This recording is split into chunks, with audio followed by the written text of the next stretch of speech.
Welcome to another wonderful episode of the Mixtape Queens Podcast.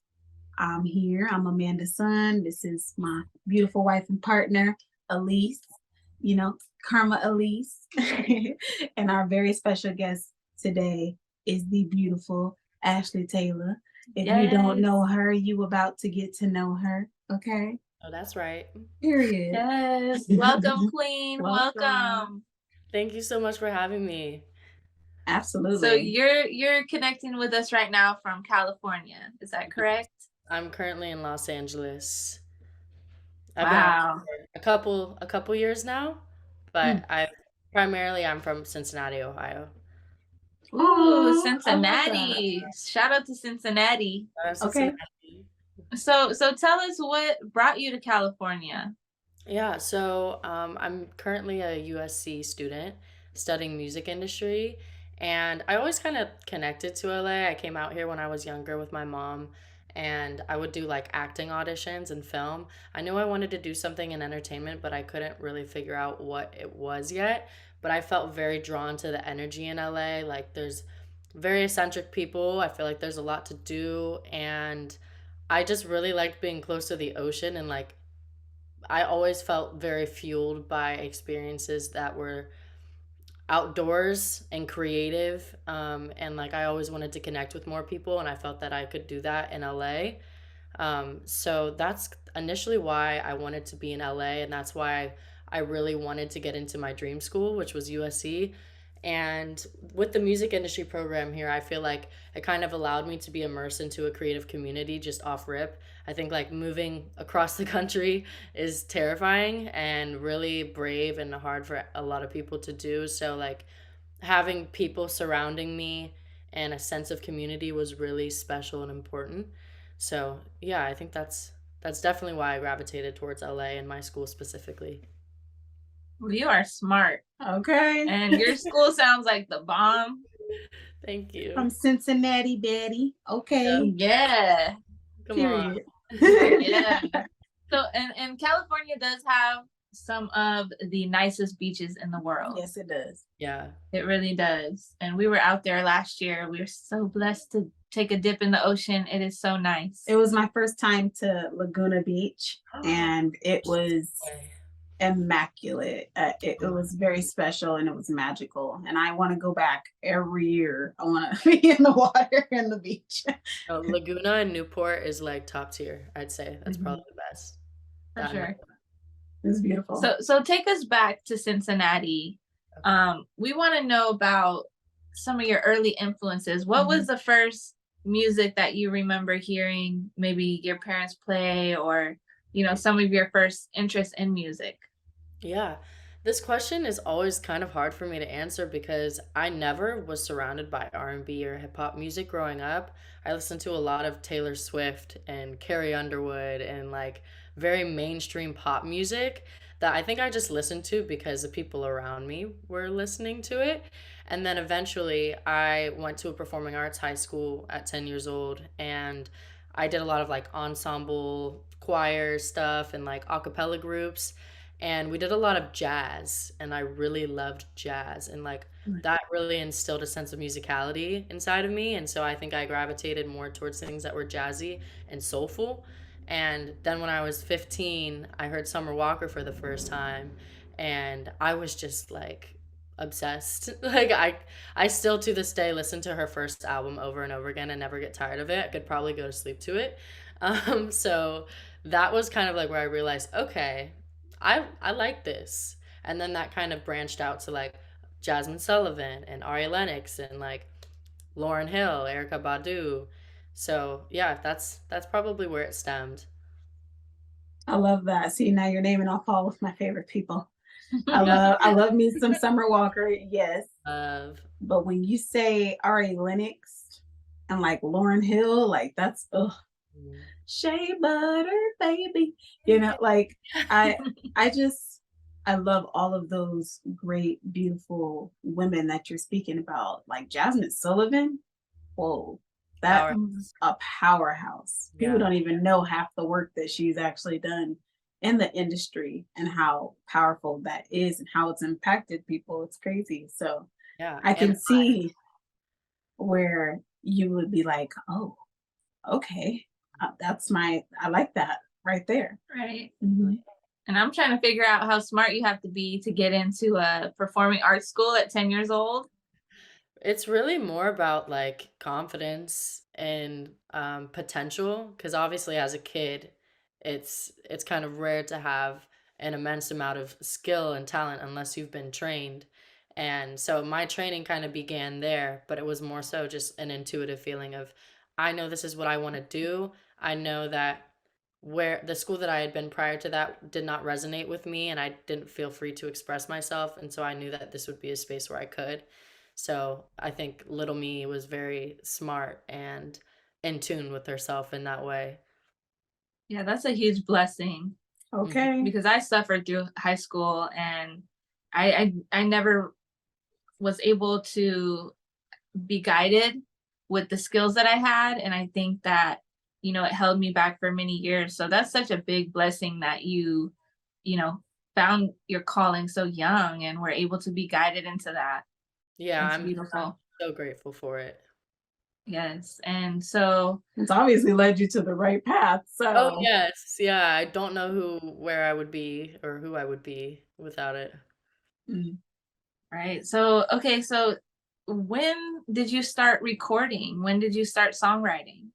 Yeah, so when I was 15, kind of in that era where I was discovering R&B music and figuring out how I like to sing by myself, because I had been in a lot of ensembles, choirs, and I did a ton of musical theater. And very often I was cast as like a background character or like, like nothing ever like a main character. And I was like, I know that I have more to me that I haven't explored yet. And I'm tired of being in the background, because I felt that there was a very strong sense of purpose in me, and I couldn't figure out what it was. And so I started going over to my friend's house. Her name is Delaney, and she also makes music. And that was like one of the only people in my city I knew that wrote and recorded music.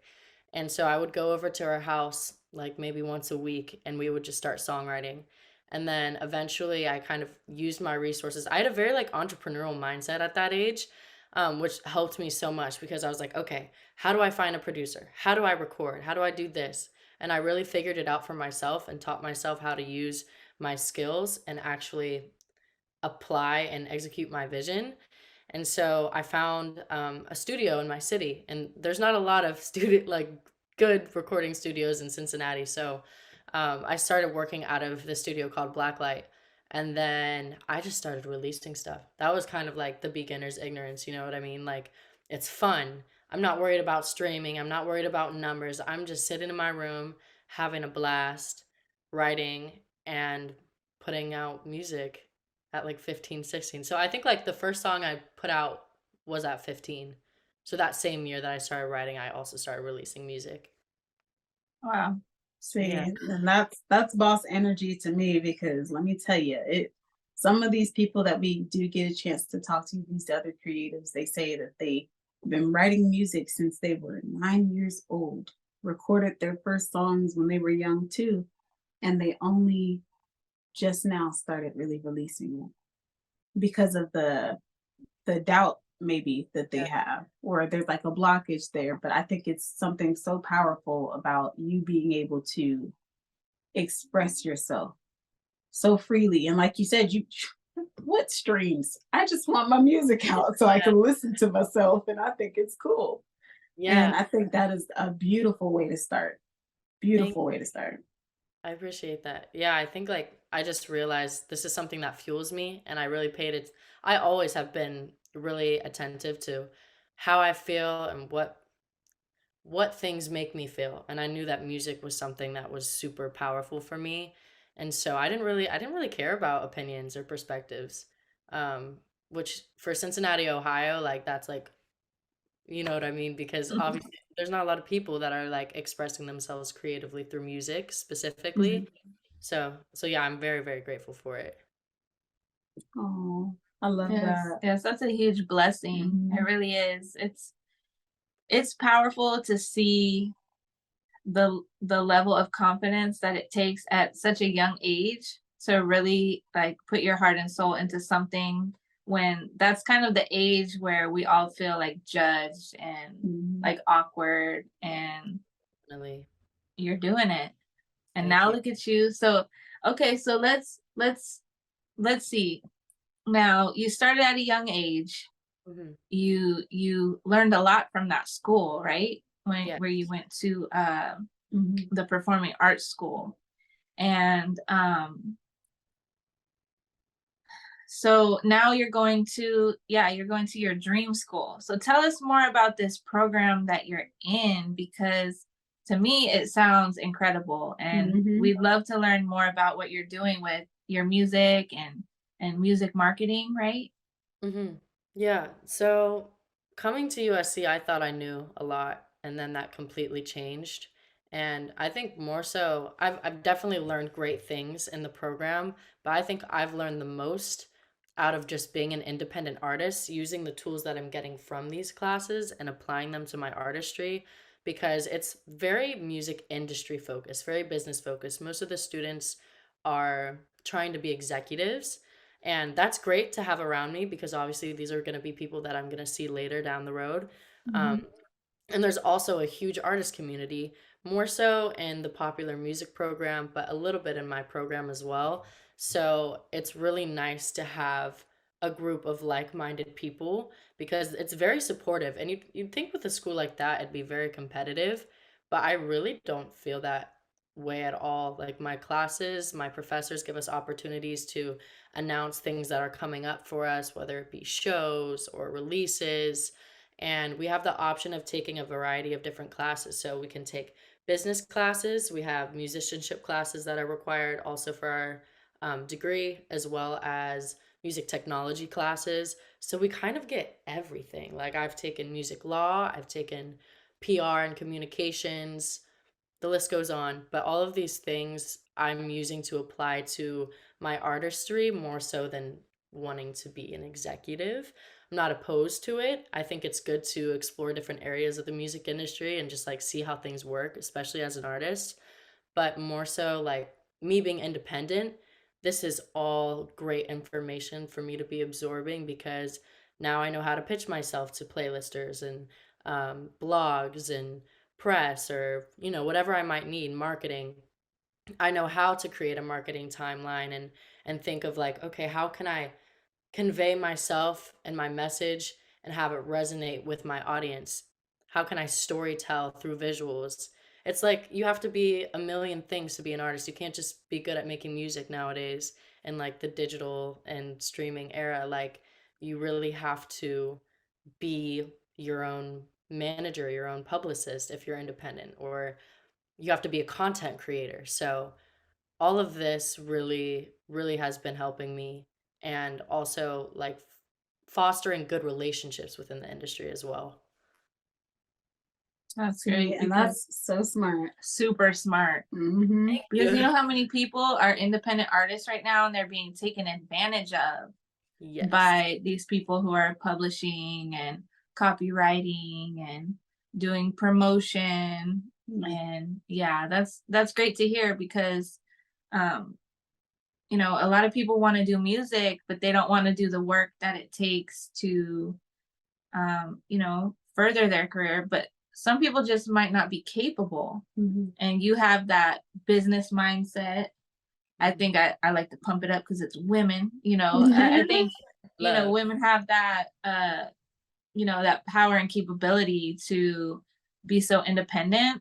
And, it makes me curious because, I mean, we know that you're on your way to being a huge superstar or, a successful artist in your own right. And, I'm curious to see what comes, because you said you didn't necessarily have the ambition to be like a music agent or along those lines. You're using it for your own career, but maybe there's a possibility that you might be the CEO of a huge publishing company, or somebody that is taking younger artists under their wing, because when you're able to learn all that knowledge, it's so valuable.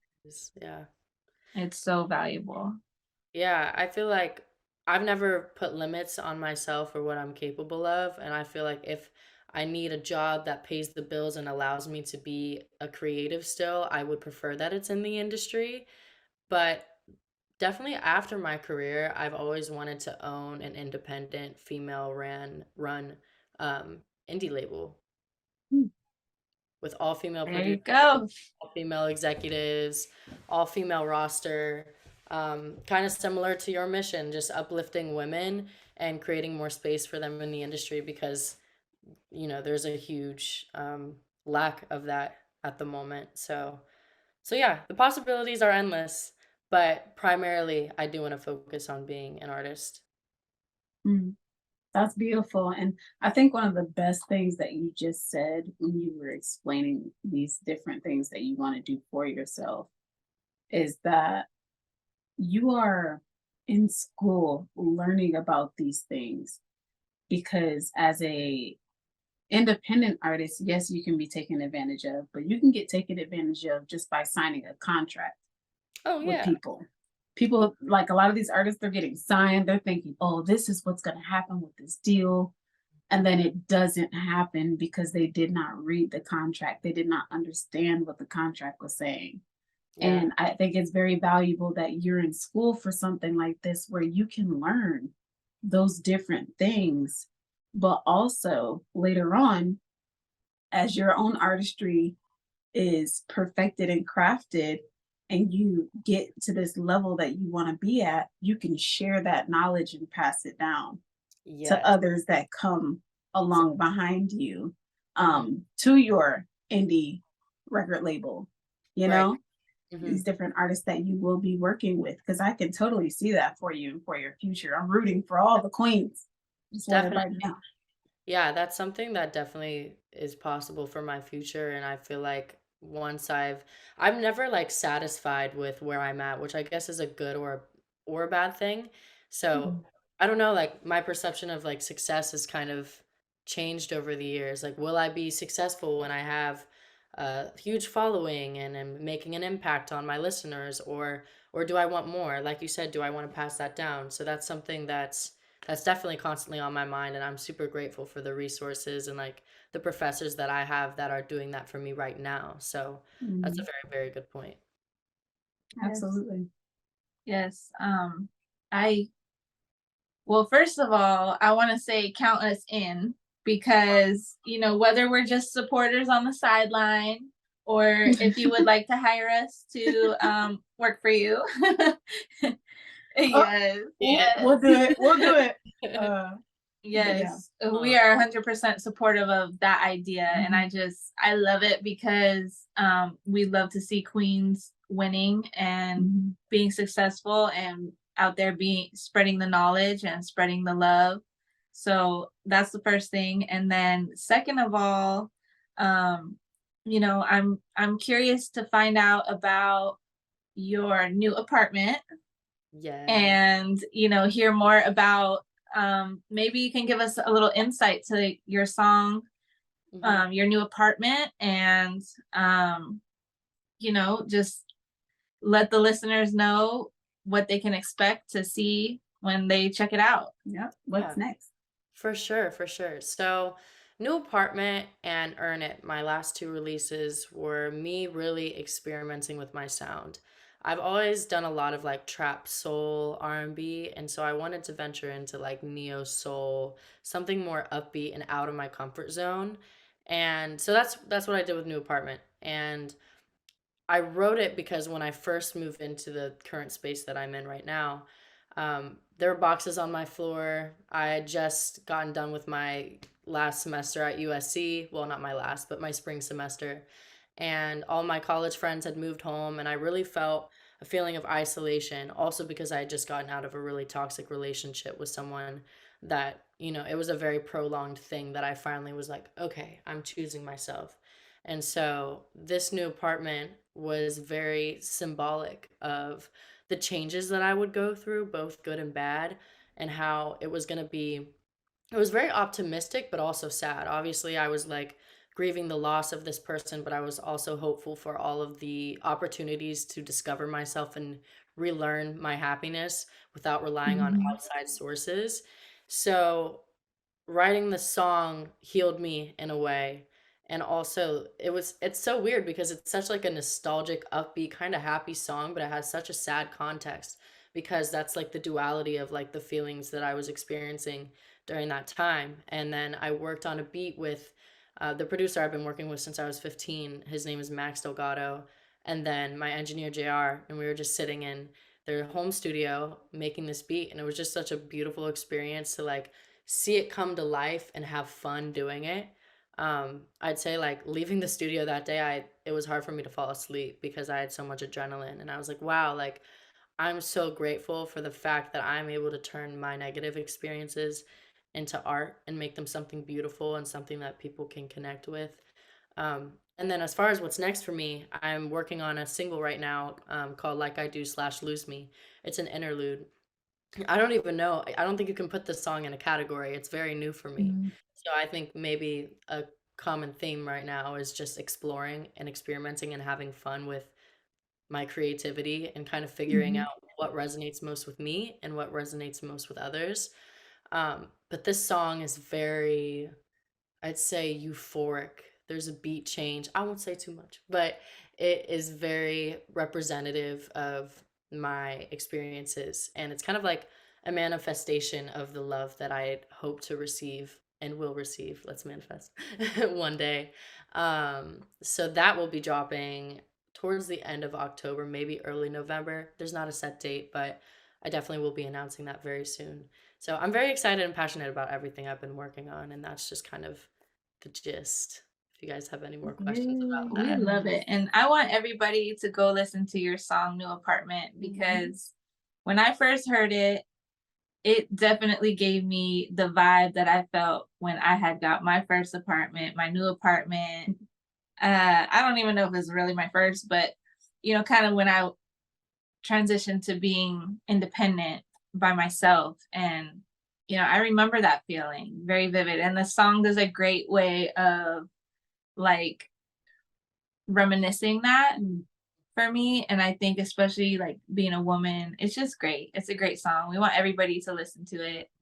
And we're excited to hear Go your stream all her music, period. yes, your new stuff too. I mean, we don't say we can't wait because we'll wait, but we are looking forward to it. We're semi-patient, I Thank guess you can you say. so much. Semi-patient. Yes. Oh, well, I'm very happy it resonated with you. And I hope it does the same for everyone else that's listening. I'm sure Yes. that it does. I'm pretty positive that it does. Hmm. So before we let you go or anything, because we are enjoying this conversation, we love talking to you. And of course, we'll be doing this again. Oh yeah. We're gonna come see you, girl. In person. In person. In Yes, person please. interview. Okay. Yeah. Let's do it. Yes. So before we let you go, we do ask this question to all of our guests because the purpose of the podcast is to keep the inspiration flowing, to keep the positivity flowing. And there are plenty of people that listen to the podcast that are going through things and they're going through a process which they don't know how to keep themselves motivated to do their artistry. Is there any advice you would like to give to those who are listening? Yeah, that's something that I've struggled with on multiple occasions, and I think I'm a very solution-based person, personally. Like I try and figure out ways that I can make situations better for myself all the time, but I sometimes feel that not allowing myself to just understand what's going on and really feel every single thing that I'm feeling and understand and process it, like that's very important. And I think the fact that I was like, okay, like do I need to meditate? Do I what do I need to do to allow more creative flow into my life? Or like I'm going through this and this and this, and like music doesn't feel like it's something that is coming naturally to me right now. Like what do I do? Rather than like trying to force yourself to feel a certain way, just try and understand it. Just be present with yourself and see what you can learn and what you can take from that experience, because ultimately it will make you stronger. And I know that's so corny and cliche, but it really takes some time. And I think all those steps are necessary in becoming the best version of yourself. So really just sit with it, take time, and then move forward. That's all you can do. Yes. Ooh, okay, period. Powerful words. I love that. See, you know what? If there's one thing y'all gonna take from this podcast, y'all better get that confidence and keep it, okay? Yes. Keep that assurance about yourself. Know yourself. Love yourself. Boss up. Mm-hmm. And then enjoy that experience. Y'all see this queen? She working for it. She going for it. She's doing it. Do the same thing for yourself. If you're listening to the podcast, do the same thing for yourself. Yes. Give it to yourself. If you're looking for a sign, this is it. Okay. This is it. And I want to touch on one thing you said real quick, because earlier when we were discussing your song, you said that you were able to turn something that was painful for you into such a beautiful song. Yeah. And I think that's the blessing that we receive when we are walking in alignment with our true calling and our higher purpose, and doing what we love, being in that creative flow state. We can't underestimate the power of music and art, and I think you're just a true testament to that. Oh. So it's very beautiful to hear, and it's very confirming for me as well to hear that. And I just want to say thank you so much for coming here to share that with us and with all the listeners. Yeah, of and course. We want me too. Oh, thank you. And we do want everybody to check you out. Absolutely. So all of your links will be in the description, in this bio. Y'all better click on them. Go like, comment, follow, subscribe, and show some love to Miss Ashley Taylor. Quit playing with it. Yes. Guys, I appreciate it. Yes, go stream my music on all platforms. You can also find me on all social medias, which will be linked below, like she said. Thank you guys so much for listening. Yes, Queen. Thank you so much for spending time with us. We love you. Sending you so much love. Lots of love. And an abundance of energy to get things done this week, the next week, and so on and so forth. And we hope that you have a great rest of your day. Please be safe out there.